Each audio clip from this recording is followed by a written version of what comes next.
औरंगजेब अब्दुल्लाला घाबरायचा, ज्या अब्दुल्लाला औरंगजेब घाबरायचा त्या अब्दुल्लाला आपल्या छत्रपती शिवाजी महाराजांनी 1.5 मिनिटात कापलं.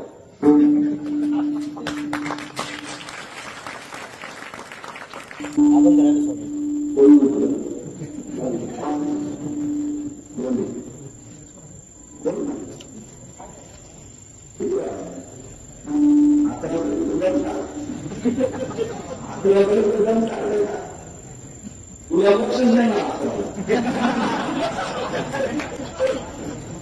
अरे बेटा आत्म्याला तुला मोक्षच द्यायला. अरे बेटा तुला तेच सांगतोय, आत्म्याला तुला मोक्ष न घ्यायचा ना, तू कंप्लीट कर मार्ग.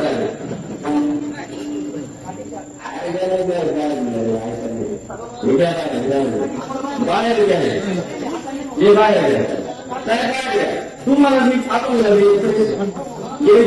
त्याला बाहेर द्यायचं काढून घ्यावी, नाहीतर आपण सांगल्याप्रमाणे बाहेर शिस्ताला त्याला बोलत ऐका. आज त्याला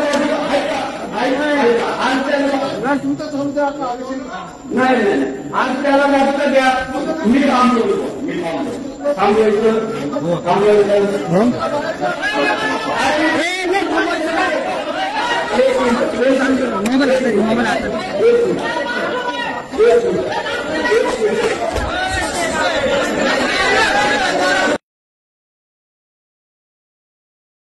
ज्ञानेश्वर महाराजांनी सगळ्या जाती त्याला सोमीव लावला आणि धर्माला महत्व देत भगव्या ध्वजाखाली सगळ्यांना एकत्रित आणलं. बघा तिला महत्व द्यायचं नाही, धर्माला महत्व द्यायचं. ज्ञानेश्वर महाराजांनी ती कथा सुरू केली. छत्रपती शिवाजी महाराजांनी सगळ्याला सोबत घेतलं. 65 किलोची तलवार वागवतो त्याचं नाव यशाची.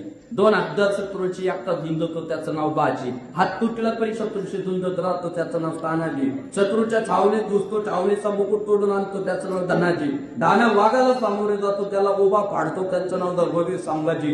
या सगळ्या पोरांना एकत्र करतो, हिंदवी स्वराज्याचं स्वप्न साकारतो त्यांचं नाव छत्रपती. बरोबर शिवराय भगवा ध्वज फाडत आहो. ज्ञानेश्वर महाराजांनी वारीच्या रूपाने एक शक्ती प्रदर्शन उभं केलं. परिणाम क्रम टिकला. बरोबर आलं हे सगळं. तुमच्याला सत्साईपासून जे ऐकताय त्यांना कळालं हे सगळं. ज्ञानेश्वर महाराज जन्माला आले, पलीकडून उभी आक्रमण होत होती, आपला महाराष्ट्र धोक्यात होता. ज्ञानेश्वर महाराजांनी चळवळ उभी केली. सगळ्या जातीची आपल्या हिंदुधर्माची सगळी माणसं एकत्रित केली. वर्णभेद संपवला, जातीभेद संपवला, भगव्या ध्वजाला महत्व दिलं, देवाला महत्व दिलं. बरोबर त्यानंतर छत्रपती शिवाजी महाराजांनी तोच आदर्श घेत सगळ्यांना संघटित करून या मुघलांच्या विरोधात लढा दिला. आणि तेच तुकाराम महाराज काय म्हणतात की जे आपल्या पूर्वजांनी केलं, छत्रपती शिवाजी महाराजांनी जे आपल्यासाठी केलं, ज्ञानेश्वर महाराजांनी जे सगळं संघटन आपल्या धर्मामधलं एकत्रित सगळ्या लोकांना आणलं, आपल्यामधले मतभेद संपून सगळ्यांना एकत्र आणलं. तुकाराम महाराज विनंती करतात की आपण पण तेच करू पाहिलेच. एका सहाय्य करू, अवभेद रूप सुपंत. आपण एकमेकांना सहकार्य करू आणि सगळे मिळून आपल्या स्वधर्माचं रक्षण करू, आपल्या समाजाचं रक्षण करू. हाय अपंगावर, हाय का अपंगावर मी हाय भाऊ, हाय का नाही सांग त्याला कळाला असं तुम्हाला. ऐका एकच मिनिट हा म्हणून कोणी बोलू नका. तो माझा सहकारी आहे. बरोबर भाऊ, मी हाय अपंगावर. आता पुढतो सांगतो. जो भाऊ म्हटला अभंगावर बोला, त्याने जर मी आज सेवेला घेतलेला अभंग पूर्ण म्हणून दाखवला तर मी आजचं मानधन त्याला देणार. एका सहाय्य करू, पुढचा अभंग आपण म्हणून दाखवा. आपण पुढचा अभंग म्हणून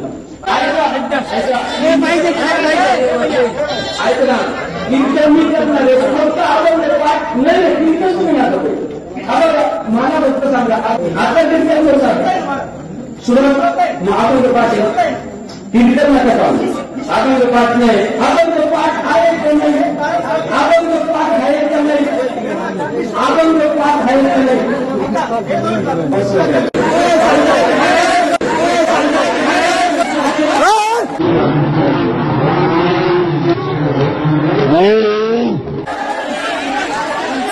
Let's go!